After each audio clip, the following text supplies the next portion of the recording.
6 feet apart, 6 feet apart. It's the newest thing to do. Stay 6 feet apart, 6 feet apart. The distance between me and you. 6 feet apart, 6 feet apart. And when I say I'll keep you very close to my heart, it's purely metaphorical. These times are quite historical. So step aside, let's live our lives 6 feet apart. Welcome everyone to Sunday Night Stories presented by 6 Feet Apart Productions.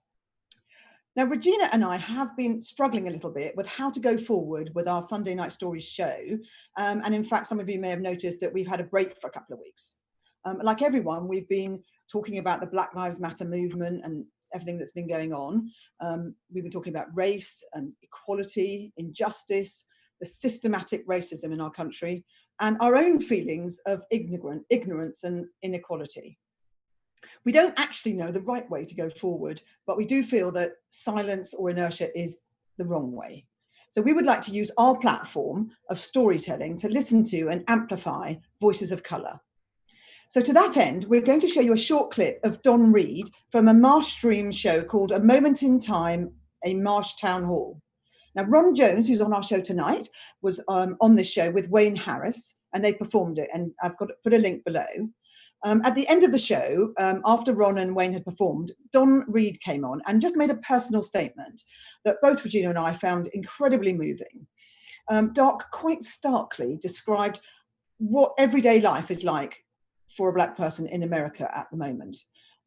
This is not his whole statement, it's just a small edit, so I would definitely recommend you going and watching the entire show. But for now, here is Don Reed. I want to start by asking just a couple of questions before I say a few things. And the first is, I want to ask listeners, if you're in a car at a stoplight and the police come up beside you or behind you, do you stop your conversation in the car? Do you stop your conversation in the car completely because the cops are near you? If you do that, tell me if you do this. Do you ever walk down the street to leave a business and you see a cop not right at your car, but near your car parked? Do you keep walking to pretend to have another errand so you don't have to interact with the cops? Do you do any of these things? Do you put on your glasses when you go in the bank, not just to see, but to look more studious so you can be perceived as someone who is supposed to be there with a large check? These are the things that creep in your mind in a daily crushing manner of every day. Every day you're thinking about, there they are. Sometimes it's out of the corner of your eye. When the cops go by me, I don't just keep driving. I look at my rearview mirror 4, 5, 6 times. Did they U-turn? Are they coming back around?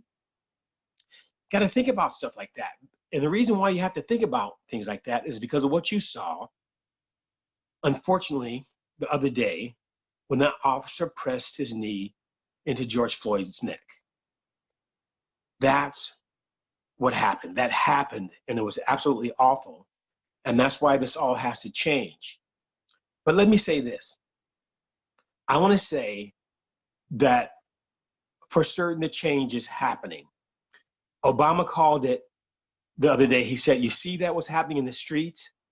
That's sea change. That's how big it is. It's actually happening now.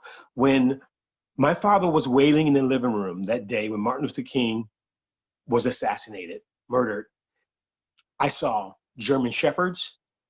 I saw water hoses, fire hoses, and I saw Black people. But I did not see white people.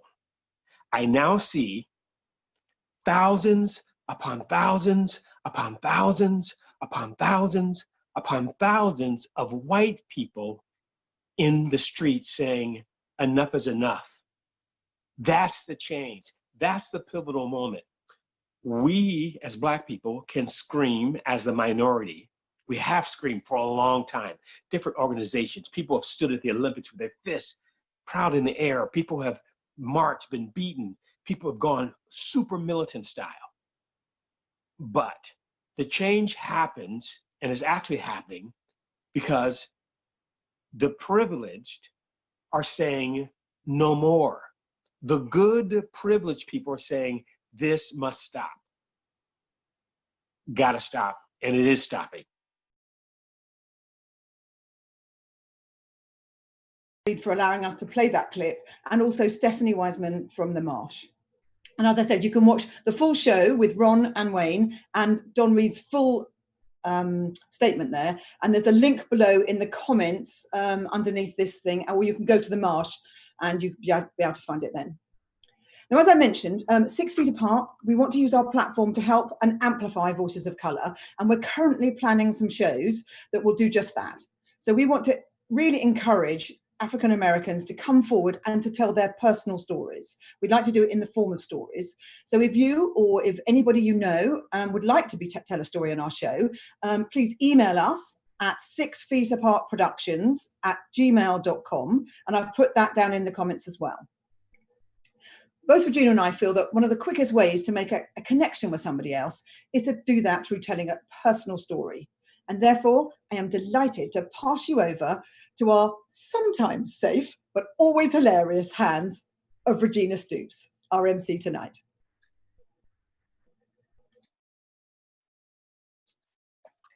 Thank you. Thank you, Claire. Thank you for joining us. As Claire said, this is Sunday Night Stories, 6 Feet Apart Productions. I'm Regina Stoops. I'll be your MC for tonight's show. Tonight, we're excited to bring you our second Story Slam, where you, the audience, will get to vote. And you will vote by going to our website, which is 6feetapartproductions.com. There's a big image there of all the cast pictures, and click on that, and that'll bring up the voting page.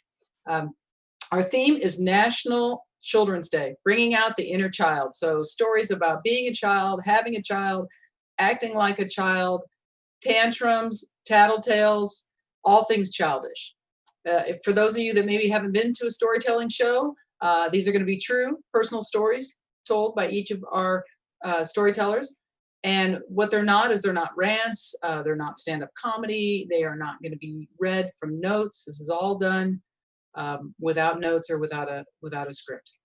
And no language that needs an X rating, although we can't really, guarantee what is going to be said. So if you have small children, you might want to just think about that moving forward.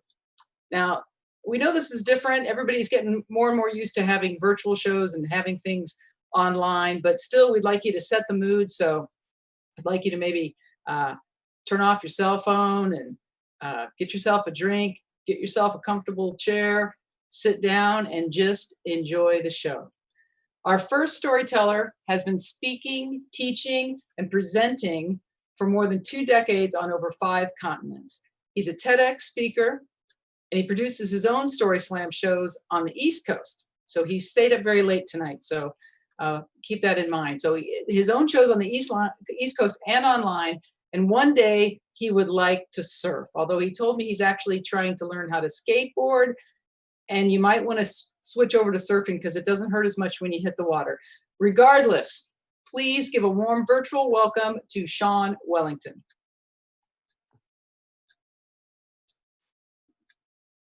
I'm walking up the side of a mountain. It's dark, it's quiet. I don't know where I'm going. I don't know why I'm going there. 2 months ago, my best friend Paula returned from volunteering at an orphanage in East Africa. And she tells me it was really difficult and it was really beautiful. And when I ask her if it's something I might like doing, she tells me, yeah, it's something you should do before you die. It's 2009.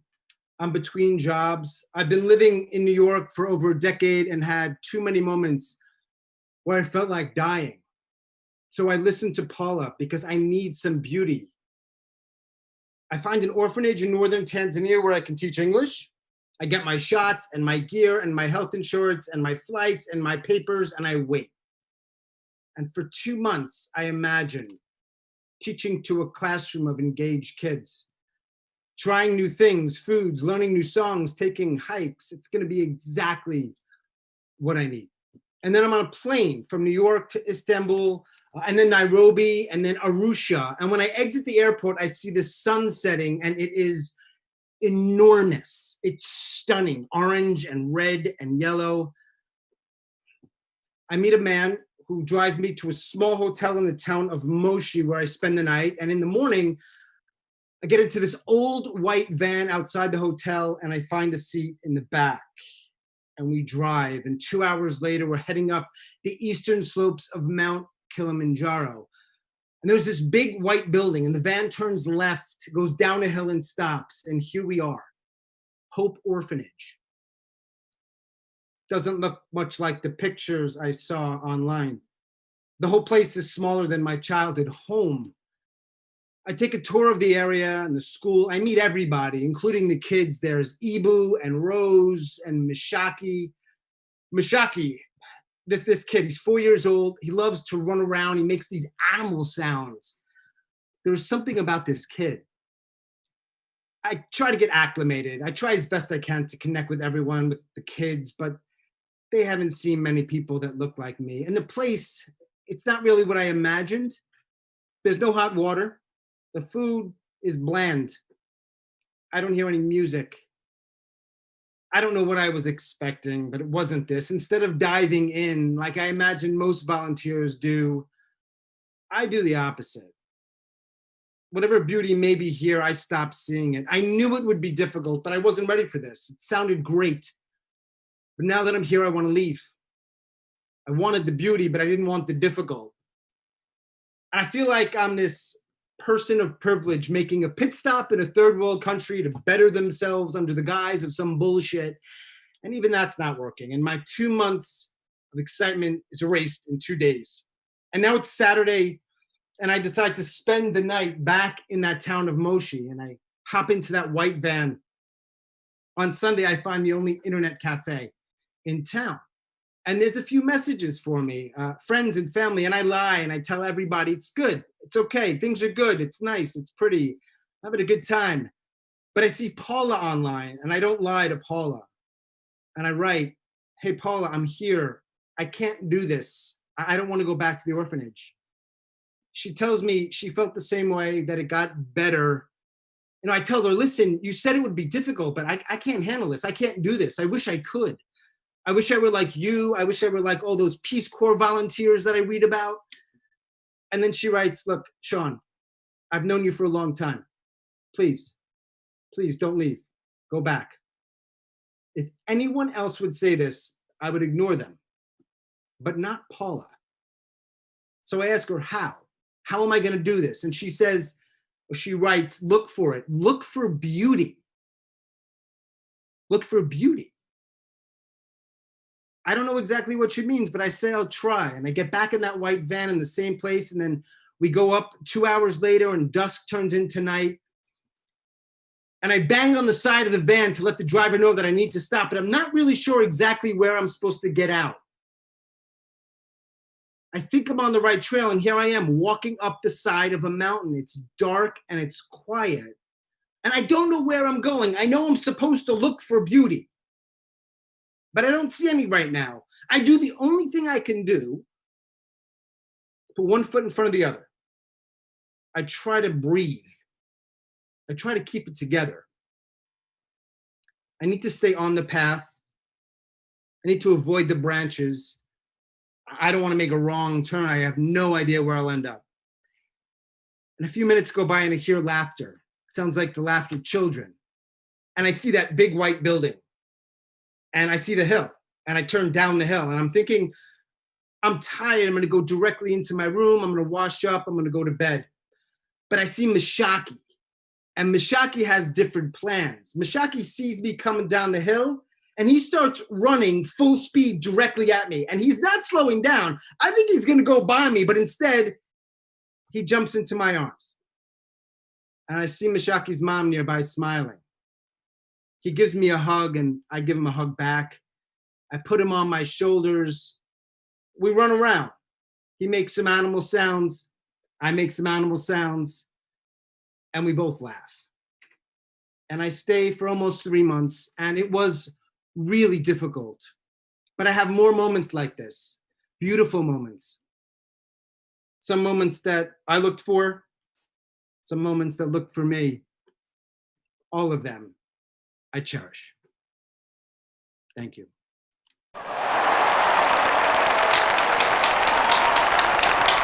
Thank you. Thank you very much. Thank you, Sean. Thank you for that story. Beauty Beyond Borders. That was wonderful. Thank you very much. Because it's National Children's Day, I thought I'd bring out some of my favorite toys from childhood. This one I brought because of the African theme.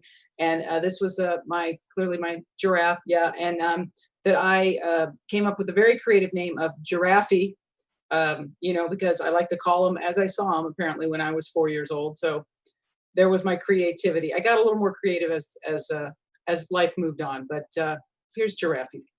But thank you for that story, Sean. We're going to keep it going. Our next storyteller, I love this guy's resume. He lives in Oakland and is the classic jack of all trades, master of none. He has been a national park ranger, a gluten-free bakery manager. I really love that. A junk mail salesman, and a professional cyclist, among other things. Now, it seems he's channeled all of that he's learned, all of those passions of his experience, and he's found his calling as a middle school teacher. And God bless you for it, because I have middle school kids. He has won 5 Moth Story Slams, including a 2019 Grand Slam. So please, please give a warm welcome. Put some love in the live chat for all of us. Please welcome David Rodriguez. Thank you. I ran that bakery right out of business, by the way. Okay, so I had just graduated college, and well, I was about to graduate, and I went to the career fair, just like seeing like what will putting zero thought into my future net me here. I saw the JP Morgan Chase line, and I was like, no. I went to the back, and there was this little booth set up by the French government that said, "Come teach English in France." But the requirement was you had to be a French major. I wasn't a French major, but I did lie. So the next thing I knew, I was on my way to Marignan, France. Now, I had visions of Paris, but this was not that. This was a suburban town, urban, poor, in the shadow of an airport, 747s roaring overhead. And when I started teaching, I was terrible. And I had no idea what I was doing. And there was a ton of racial tension at this school between what I thought was 2/3 North African students and 1/3 working class white students.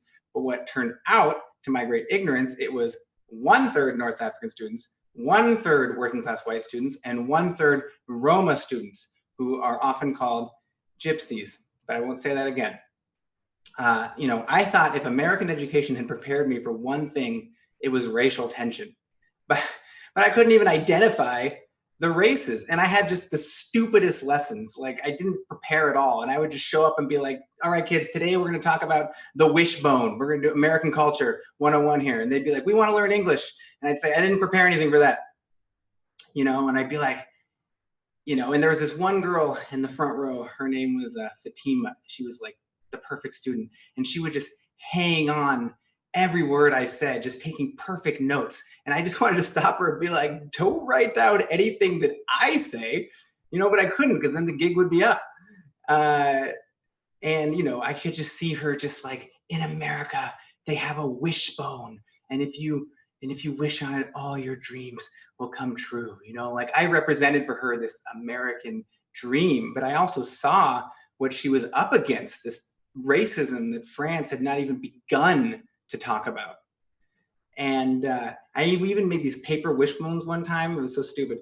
The kids each held one end, and Fatima held her end, and she closed her eyes tight. I could see her wishing with all her might. I just wanted to stop her and be like, your wish isn't gonna come true. But luckily she lost. She got the short end, so I didn't have to worry about that. There was this one teacher who was always making fun of me, like all the time, like, because he thought that American football compared to rugby was like such a wimpy story, because in American football, they wear pads, and in rugby, they don't wear any. And he just brought this up all the time, and it just really grated me until one day I was like, I have nothing prepared anyway. I was like, let's do it. Let's go teach these kids American football. Your team against mine. So we get out on the rugby field and we're picking teams. You know, I pick Fatima first, of course. And then he picks like this white kid in a rugby jersey. Now, if you don't know, rugby is not the most diverse sport. It's kind of like the ice hockey of European sports. There is some diversity, but not very much. You know, and so I pick another misfit, you know, and he picks another, you know, fourth grade rugby po, until I realize he's picking all the best athletes. And I'm doing the American thing, which is picking just a band of misfits who usually don't get recognized. And I'm looking, and his team is almost entirely white, whereas my team is this beautiful mix of Roma, North African, and the nerdy whites. And it awakens something inside of me. It's like, we have to win, you know, like get in the huddle. I'm like, this is what we're doing, you know, and I can tell they're really listening now. More, not just Fatima's listening, they're all listening. It's awakened something in them too. And I'm like, this is the plan. Are you ready? They're like, we're ready. You know, hike, throw the pass, interception. The other team runs it back for a touchdown, you know, and they're like, yeah, 1-0.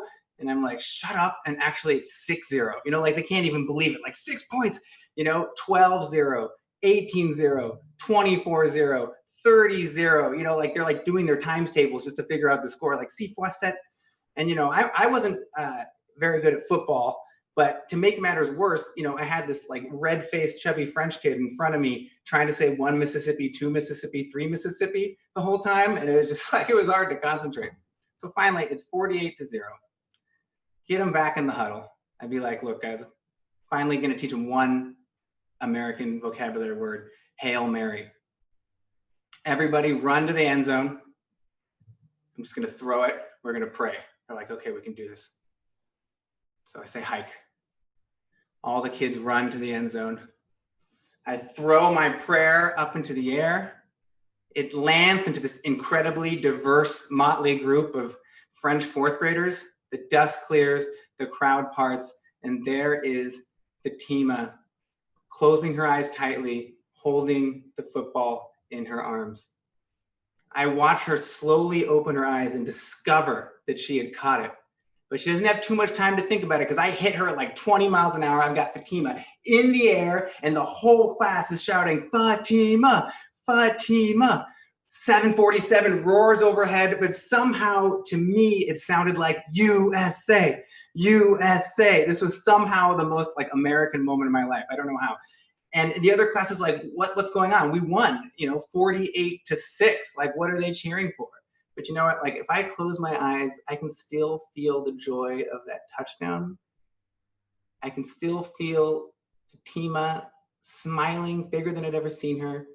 And it sure feels like winning to me. Thank you. Thank you. Thank you so much, David. Thank you for that great story.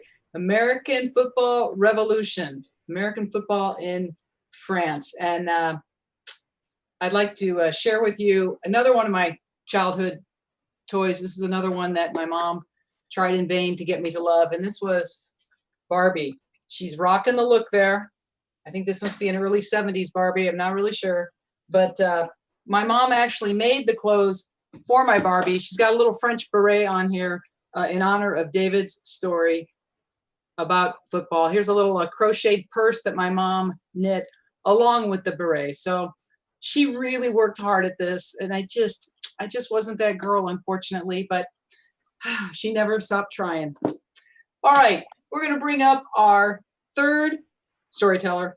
And prior to moving to Chicago, he was a resident of assorted villages and cities throughout the state of Ohio. He has since performed, he's found a love of storytelling. Once he moved to Chicago, he found about storytelling, embraced it, and he has since performed at shows including Story Sessions, The Moth, I Shit You Not, that's actually the name of the show, not a commentary on The Moth, Story Lab, and Death of Cool. One of his greatest joys has been hosting the monthly Do Not Submit storytelling event in Chicago's Anderson neighborhood. So please give a warm welcome to Jeff Baltes. Thank you. This is where it comes from. When I was born and through most of my childhood, I lived in Toledo, a city in Ohio of about 250,000 people. We lived in the shadow of the Jeep factory in a diverse but tight-knit middle-class neighborhood. Homewood Avenue wasn't spectacular, but it was special. None of the kids on Homewood ever went away to summer camp because every day there was a game of wiffle ball or jailbreak or capture the flag to keep us all out of our parents' hair. Everyone interacted. Everyone got along. And in these interactions, my brother and I understood that he and I and Nick Lazinski were no different from kids like Jermaine and Johansi and Jeffrey Gonzalez. No matter what race or religion we were all just kids. Then, for reasons I'm not sure I'll ever understand, when I was 10, we moved to Versailles, a small town in Ohio of 2,500 people that is so American they don't even bother to pronounce the town's name properly. With 3 traffic lights, it is by a significant margin one of the 2 biggest towns in the county. And when we first moved there, I was very excited because the streets were so wide and there were basketball courts right across the street. So, there were always going to be kids around, but even in the summer, they were quiet. See, all of the kids lived on the farms that fed into the school system. So instead of playing backyard basketball, they were working on the farm and learning how to hunt. And I concede that those are broad generalizations, but those are pillars for a lot of people in the area. And when we moved, our pillars became inaccessible. It was 15 miles to the nearest fast food joint. It was 50 miles to the nearest mall. There was one TV provider that didn't give us MTV, but we had country music television and the Nashville network. So this was going to be like living in some strange bubble. And it was so odd that summer, but I was excited because as soon as school started, I was going to be making lots of friends. There were 100 kids in that grade, which is more than a homeroom in Toledo. So that first day in school, I walked onto the playground, which for the record was actually a church parking lot. Versailles is a public school system. And out of a sea of white faces, one of my classmates came up to me and said, "Hey, you're the new kid from Toledo, aren't you?" Word travels fast in Versailles. I hadn't even stepped on or said a word, and I was already a celebrity. Yeah, I'm from Toledo. Hi, I'm Jeff. Ah, you get a lot of them up there? But he didn't say them. He said a word I refuse to say. Them. Those people. Of all of the change and fear and sadness of moving to that place, those words, the first words any of my classmates said to me, made me realize I was no longer in the world I knew. That kid and so many like him had been raised to know those people are different. Those people are beneath us. Those people are scary and dirty and evil. For the next 8 years, I'd hear it all the time in the barber shop or in the stands at high school football games. It's cultivated, it grows. And over time, it becomes so deep-seated that there's not even an attempt to put themselves in other people's shoes. We fear what we do not know. And without exposure to different opinions or culture beyond our own, a huge portion of people can't find the logic of empathy. Active ignorance leads to fear, leads to disdain, leads to unfounded, stupid hatred. That plus extreme historical oppression, plus an outright unwillingness to learn. It's why this is all happening. Generations of cultural isolationism is why so fucking many can't wrap their heads around the fact that Black Lives Matter. Today, there are social media groups in the area made up of people who have wandered outside of the town and seen that, holy shit, there are other cultures. And there's significant reason for the people of those cultures to be pushed to a breaking point. A lot of the people from Versailles will post things from old classmates and other villagers talking about what locals frequently refer to as God's country. And they'll post things that are the worst things they can because they can. There are posts, people will post the worst things, and the people in those groups are handcuffed. They can't say what they want to because the word travels so quickly in that town. I learned that any opposing position. All right, I think we have lost Jeff, I'm sorry to say. I'm guessing bad Wi-Fi connection, but we'll see if he comes back. We'll have him finish. If not, Jeff, if you can hear us, thank you. Thank you for that story. Thank you for that. That's the kind of stories that really kind of educate and open our eyes to the differences in the world around us, the good or the bad. So thank you for that. And in a completely different topic, this was another one of my childhood story toys that I don't know if it was me or if anyone else had the problem where when you got a Slinky, it usually lasted for about maybe one day before it got that kink in it. You could never get the kink out and it would never go down the steps again. But God, for that one day, it was the best thing ever. All right, moving on. Our next storyteller lives in San Francisco. He has written 12 books, receiving a Pulitzer nomination and Christian Book of the Year. 3 of his stories have been made into TV specials, garnering an Emmy, a Peabody, and a Golden Globe honors. He is best known for his classroom experiment called The Wave, which has been adapted for film and also a Netflix series, We Are the Wave. Please, a warm welcome for Ron Jones. Thank you. Thank you for joining us tonight. Driving down the street, terrible, me and my baby, she's only 3. Singing along with the Willoughbys, bye bye, yeah. She likes to tease, honey, then to please. I'm so happy, Look, there's a B. Well, B for bank, bakery, bus, B. She comes in the morning, whispers to me, wake up, puppy, look at me. I'm a princess, Lion King, Batman, silly, dancing and giggling. Can you find me?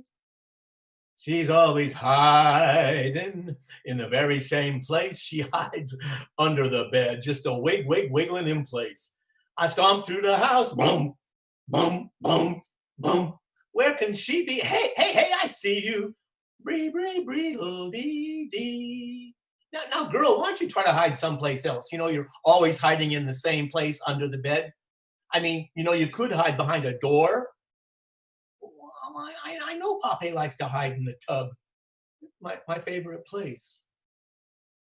Wasn't always this way. This Breedle-Deedle-Dee wasn't wanted by me, but her mother, my daughter, she was so strong. Bled on the floor, this baby was born. Brianna Marie, we call her Bree. Father's black, sitting in jail. Mother's so young, learning to fail. Along comes this child, black and white. What to be, what is right. Innocent eyes, just looking at me.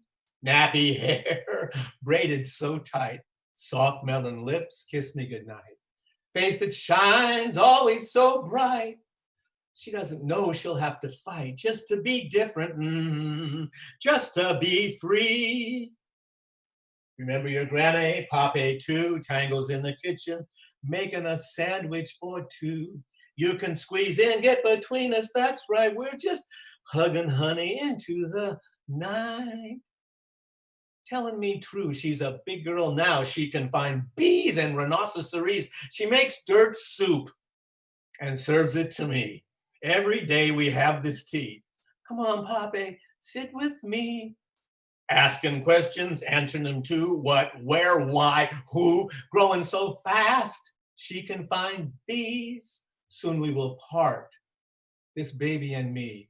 She to a future I'll never see. But for this moment, this precious moment, I'm driving down the street, terrible tea. Me and my baby, she's only 3, singing along with the Willoughbys. She likes to tease, honey, then to please. I'm so happy, I'm with my granddaughter, Brianna Marie, and all those children on our streets today, struggling for freedom and social justice. Thank you.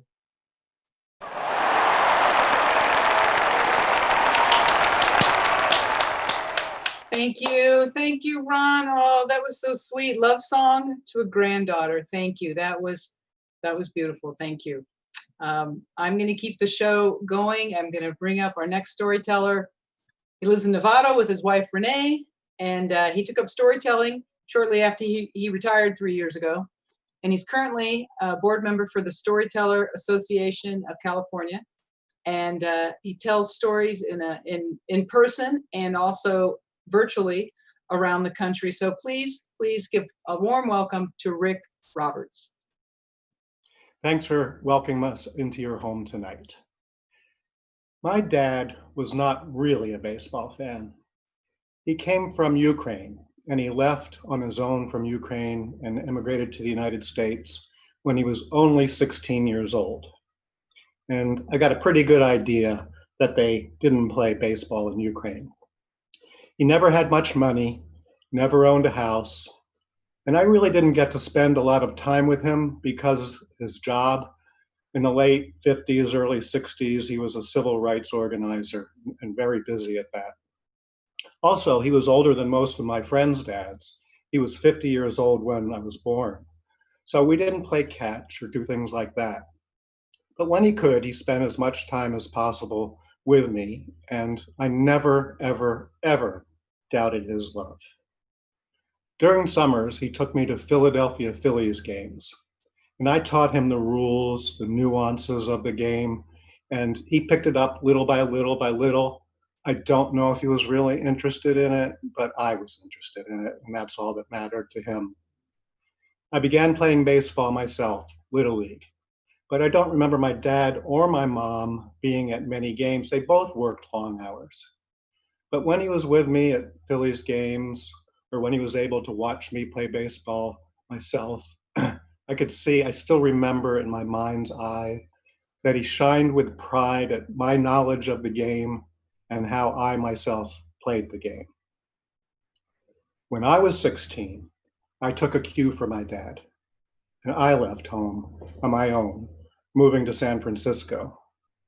Probably because by then our family had gone through an upheaval. My mom and dad had split up. And when I left home, my dad, in retrospect, we realized, was showing the first signs of dementia. He moved in with friends in New York, and I had my hippie life going out in San Francisco.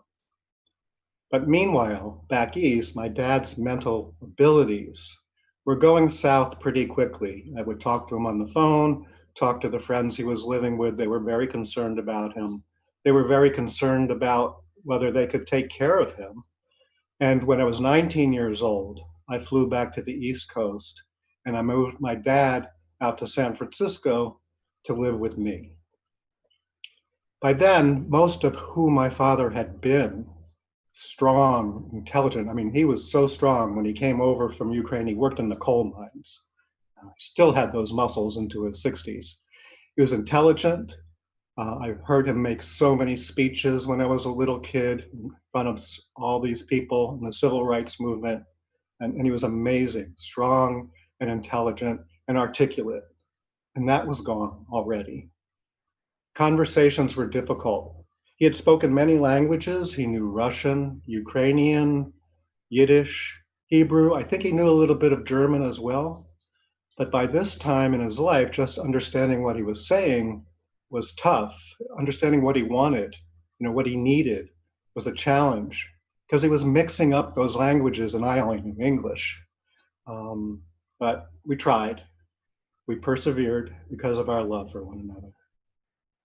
But I couldn't keep him in my apartment for too long because he began to wander out when I was at work and get lost. And one day he was gone for a full 2 days, 48 hours plus.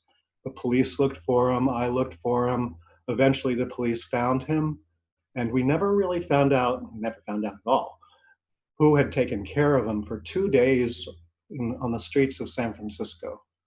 Some angel, perhaps. And that's when I had to move him into a care facility where people could keep him safe. I visited him when I could. I felt guilty when I didn't. I always felt like I should visit him more, but it was getting tougher and tougher when I visited him. When I did, I would take him out to the city, to the park, out to eat. And if we came across a baseball game in Golden Gate Park, we would watch that just like old times. But then it was just, again, slowly leaving me bit by bit by bit. He wasn't talking in any of those languages anymore. He was talking in a language of his own. But he always seemed like he had something he had to tell me. It was urgent. And I tried so hard, and all I could do was listen. And I knew that that was probably enough. He just wanted to get it out. And very often when we returned to his care facility, he'd be so tuckered out, he would need to nap, and he would very often lie down on his sofa with his head on my lap and go to sleep. Our roles had obviously been reversed. He was my child at that point in time. And then one day, we were at a small playground near my apartment in San Francisco. There was a baseball game going on there. Just some kids, maybe 12, 13, 14. They had a pickup game going on. There were people watching on both sidelines. My dad and I sat on a hillside over on the left field line. And we watched the game as usual. And as usual, we were trying to communicate with each other. He was talking, I was listening.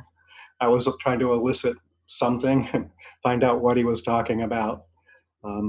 I talked about the baseball game because that's what we had done in the old days, Philadelphia Phillies games. Then we got up to leave. And when we got up to leave on that hillside, the batter hit a ball, a screeching line drive, and it was coming right at us and the people who were sitting with us on this hillside. And I did what you instinctively do when you play baseball. I stuck up my left hand without a glove and I speared that ball.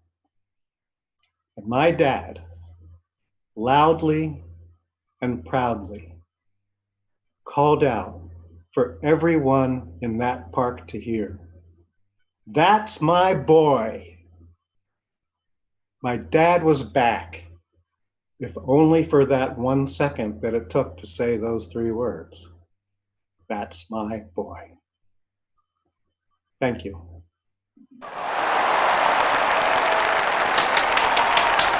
Thank you. Thank you so much, Rick. Oh my gosh, I'm a little teared up at that. I think all of us of a certain age can relate to having the roles reversed with our parents and having to take care of those that had once taken care of us. So thank you for sharing that. And my mom, again, who tried to get me to love dolls. This was yet another effort of hers. This is Patty. And Patty, I actually liked Patty a little bit because Patty's trick was Patty would burp. And so Mom had gotten me a doll that belched, and that seemed to appeal to me much more than dressing up Barbie. So Mom, I think you hit it out of the park with this one. She's a little loose in the head, but she's held up well for about 40 plus years. Okay, moving on. We are now going to hear from our last but not least storyteller. And by the way, I want to say that Jeff did get in touch with us. He had some technical difficulties and we're sorry. He's sorry that that story got cut short in the middle. Some of you in the live chat, Kate, JP, and some other ones with your kind comments towards him. Thank you very much. And we will have him back on a future show. So thank you for those that were concerned for him and showing your love. And I do appreciate the comments in the live chat on YouTube. It's always good to hear. So again, last but not least, our storyteller is a self-admitted lazy wannabe novel writer, which really could be the epitaph on my tombstone. She appreciates that storytelling allows her to complete projects. I wish it allowed me. Social media marketer by day, and so much of her work is done in 36 characters or less. Please welcome Deanna Dawson. When I was a kid, we were not allowed to use the word hate in our household. My parents were peace-loving people, and I even couldn't use it for things such as slimy lima beans, which I still really dislike to this day. Behind the scenes, though, my sisters and I, we did hate someone. We hated Nellie Olson. Now, if you're too young to know who Nellie Olson is, or too old to remember who Nellie Olson is, she is the rich girl in the Little House on the Prairie books and TV show. Now, the hero of our story are the Ingalls, and they are 3 girls, just like me and my sisters, who live on a farm outside of town. And we hated Nellie Olson because she had porcelain dolls and the Ingle girls had corn husk dolls. Nellie Olson got hard candy whenever she wanted, and the Ingalls girls got hard candy at Christmas. Nellie Olson had her own bed, and the Ingalls girls slept in a loft in their 1-room house. Also, as a kid, I was very afraid to go to sleep through middle school because I had bad dreams. And so I had decided that I was going to sleep when I was an adult. Now, while you're by yourself in the middle of the night, it's kind of scary. So I decided that my sisters were also not going to sleep till they were adults, much to their chagrin. And so I started telling them stories every night to keep them up with me. Now, the stories had to get more and more exciting so that they would stay awake. So it started innocently enough. We are the Ingalls girls, and we find gold in our riverbank. And instead of walking 5 miles to school, we get a carriage. We take the teacher danishes instead of apples. But after hundreds and hundreds of hours of storytelling, it kind of got ridiculous. We each had a desk that had a refrigerator with ice cream cakes that would refill itself whenever we ate an ice cream cake. Our mansion had a right wing that led to an amusement park and a left wing that led to the zoo. And of course, it was 1979, so the ballroom was a roller rink. And we each had our own canopy bed. Now, I really wanted to be a canopy bed girl. I was a thrift store furniture girl.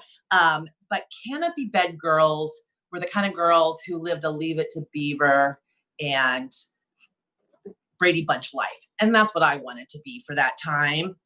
These were girls who the whole family would do their homework between 4 and 6 at a well-lit desk. And these are the people who went away every year to the same vacation spot with other families. And they told stories about when they all learned to dive off the diving board. My family moved a lot. My parents were in college when I was in middle school. So we'd pick up furniture where we could. We'd go on adventures to New York City, but not spend the night, drive back late in the night, not to have to get a hotel. And I wanted to be this canopy girl so badly that I saw an ad in a magazine. It was a 6-page ad from JCPenney's. And in each page, JCPenney's had furnished a room. They furnished the family room, that living room that no one's allowed to sit in that I never had. And of course, a girl's bedroom, white furniture, canopy bed. I tore that ad out, I folded it up, and I would look at it every once in a while, and it brought me great calm. But eventually, I lost that ad because I found my tribe, my punk rock hippie friend, high school, very fun life. But I met a couple canopy girls along the way. One of them spent her 23rd year at her parents' vacation Tahoe home in bed with antidepressants. And then many of them got married and bought canopy beds for their daughters. So I've given up my desire for a canopy bed. And actually, as an adult, I also realized that Nellie Olson probably was just insecure and lonely. She probably did want to go fishing with the Ingalls girls. And she probably had a lot of cavities from all that free candy. So I gave up my hatred of Nellie my desire for a canopy bed, but the storytelling I kept. Thank you.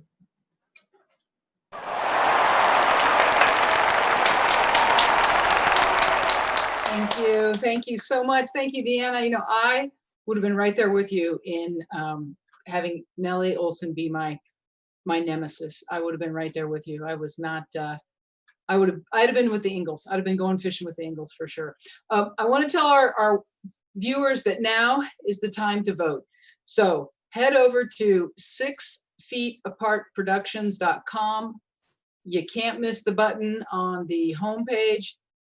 It'll pull up a little ballot. You'll see the pictures of each of our performers, and you can, and a little tagline about their story, and you can vote. So we'll give you a couple minutes to do that.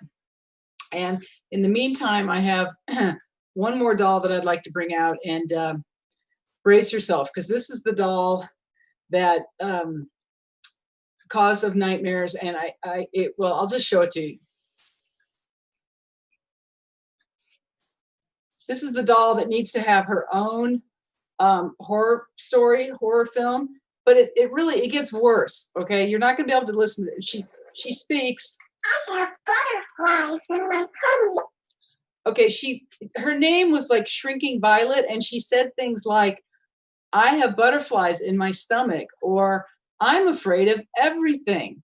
This was the kind of doll that was given to girls like me, all girls, during that day and age. And it was horrific. I never liked this doll. And once I realized when I grew up what her message was, I felt really good that I rejected this doll flat out. My favorite saying, though, was the one when she says, I'm afraid of noisy boys. And I'm like, Ma, you think maybe that's why I'm a lesbian?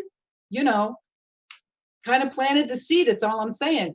So, you know, the new version that has come out is comes with a copy of the book, Women Who Love Too Much. And it has sayings like, please don't take him to jail. I love him. So anyway, I'm saying if you have daughters, your granddaughter, for the love of the Lord, please get her. Yeah, don't get her this. Get her something else.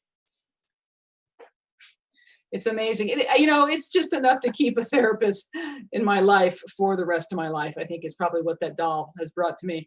I'm not even sure why I still have it. I think I've tried to get rid of it, and I think it just somehow keeps coming back. It's that kind of a doll. I want to say a thank you to all of our audience, by the way, for your generosity and for supporting us and supporting the performers. As you know, we are giving money tonight to an organization, and the organization is called Embrace Race.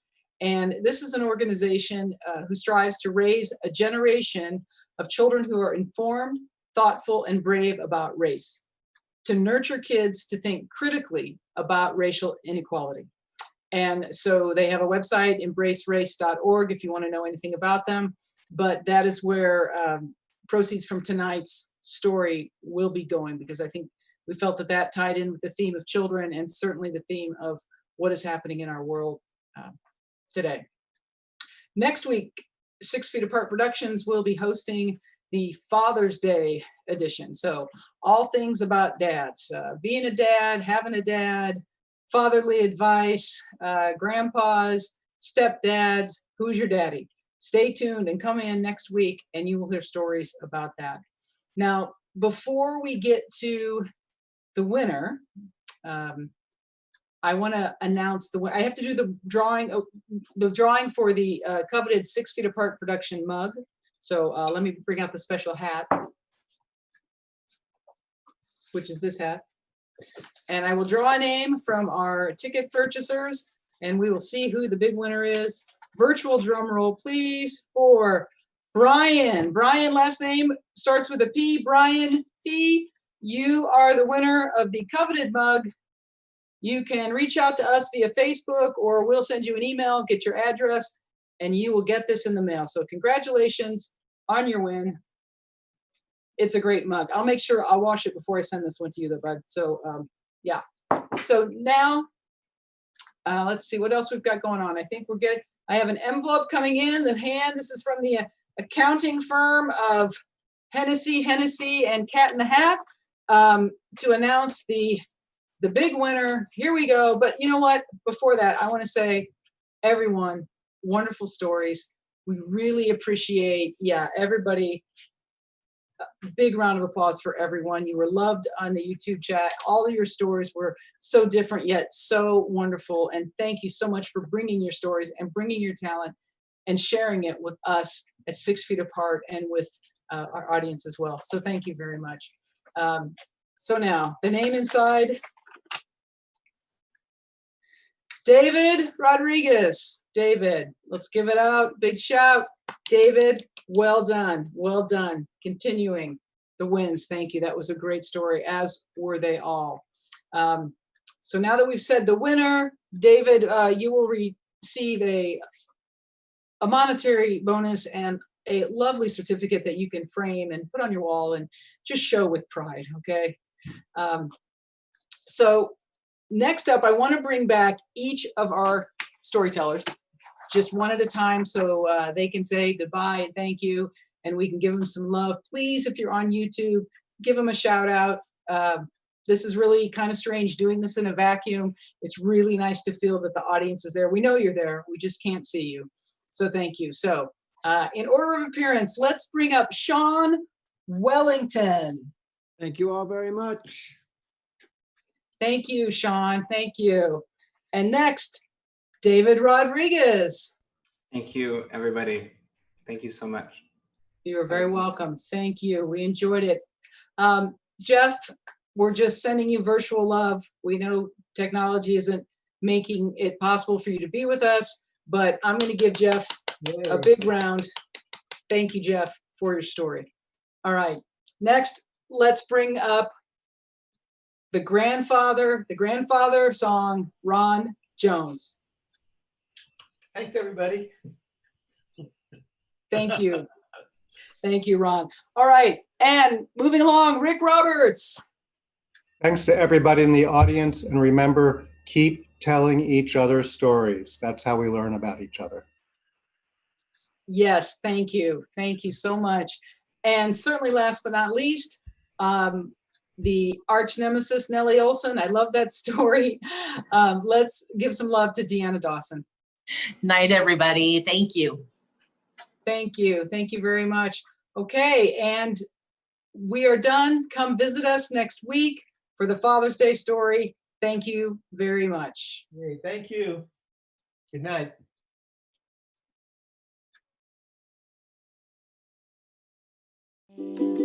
Six feet apart, 6 feet apart. It's the newest thing to do. Stay 6 feet apart, 6 feet apart. The distance between me and you. 6 feet apart, 6 feet apart. And when I say I'll keep you very close to my heart, it's purely metaphorical. These times are quite historical. So step aside, let's live our lives 6 feet apart.